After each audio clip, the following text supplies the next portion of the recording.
Hey, howdy. This is Doug over at Red Chip Poker. It's going to be a great Friday night out on the strip. But before I go out there, I was going to, have a beer and answer some questions on the forum. And so I see this question by Stu.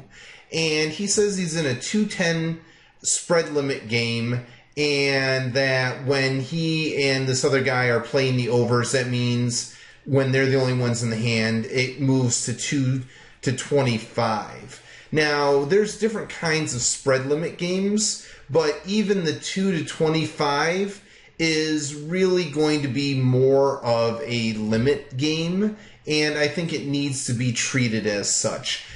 Due to different regulations and laws in different areas, there's games that are like 2 to 500 spread limit, which is really for blinds of 1 and 2, essentially a no-limit game. So it really should be modeled as a no-limit game.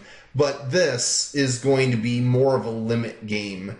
And so with that, if we look at it, the way they've gotten here, they get to $10 pre-flop as a raise. And so instantly that means that even when they are at their $25 limit, they are essentially playing a limit game because they can't even make much more than a pot-sized bet on the flop. And then every street after that, it gets worse. So I would use that to dictate my hand selection. And so what we see here is he's got a nice suited connector or a suited ace. And in a no-limit game, I'm raising that up as a 3-bet light. But in what is essentially a limit game, I don't think I want to necessarily be raising that up. That's the kind of hand that's going to play well multi-way, and you want to keep the pot small until you know you've got any piece of it.